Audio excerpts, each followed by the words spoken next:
Je suis Michael Avardez, donc je suis indépendant dans l'immobilier, dans la transaction, attaché au réseau national Axo Immobilier. Et le type de bien que je propose à la vente, ça va du garage à la maison d'habitation.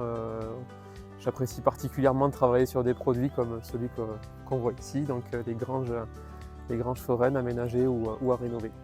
Alors ce qu'il faut savoir, c'est qu'on est sur un projet qui est typique des Hautes-Pyrénées. Et donc on parle des granges foraines, il y en a 5000 sur les Hautes-Pyrénées environ, qui ont été comptabilisées.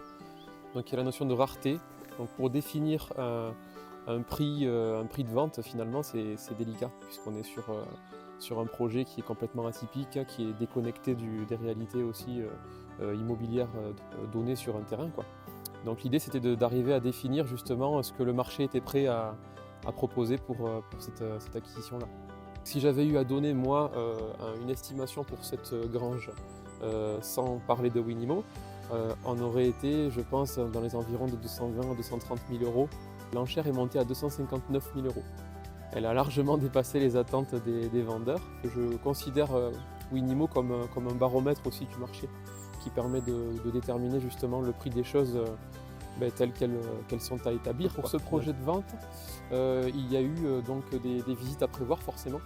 Et comme ce sont des biens qui sont prisés dans le monde entier, j'ai eu des participants qui sont venus d'Europe et même des États-Unis, il y avait un gros support aussi média, c'est-à-dire un dossier photo, vidéo, avec aussi de la vidéo drone pour mettre en valeur le produit et son environnement.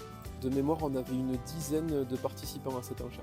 Et alors moi, je l'utilise spontanément tout le temps. C'est-à-dire que quand je vais rencontrer un client, soit qui m'a contacté parce qu'il a entendu parler de moi, bon ben là évidemment il est convaincu. Quand c'est pas le cas, c'est-à-dire soit en fait on débute d'entrée de jeu avec le système d'enchère pour voir ce qui se passe, en suivant finalement la tendance, parce qu'en fait c'est important de savoir que soit en fait on se met d'accord sur un prix de vente avec un vendeur, soit il a son idée, il veut pas en démordre. Bon mais comme je disais plus tôt, en fait on peut se retrouver aussi à lui dire bon ben on peut essayer de partir sur votre tendance, puis derrière aller voir si le marché va suivre.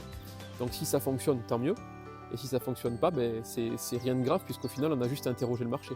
Voilà. Il n'y a pas de notion de je gagne ou je perds en fait. Donc par la suite, lui préciser évidemment qu'on peut remettre à la vente classique son bien, donc à prix fixe, et qu'il n'aura rien à devoir à qui que ce soit. Et ensuite, quoi d'autre? Donc dans le cadre d'une vente d'un bien qui n'a pas été vendu, ça fait 6 mois qu'il est dans 10 agences, là typiquement arriver avec cette force de dire bon, vu qu'il y a des points de blocage qu'on n'arrive pas forcément à identifier, il suffit de voir ce que le marché est prêt à donner. Et encore une fois, on est sur une relation de confiance. On n'est pas en train de dire j'ai la vérité absolue. On dit je suis là pour guider les choses en fonction des tendances et faire en sorte que l'offre et la demande se croisent pour obtenir le prix de vente. En termes de confort, on va retrouver aussi le confort de la visite, d'avoir un laps de temps donc, qui est déterminé en plus avec le vendeur. Donc encore une fois, on retombe sur le lien de confiance avec le vendeur. On va déterminer, en général, c'est un mois de diffusion d'annonces et de visites.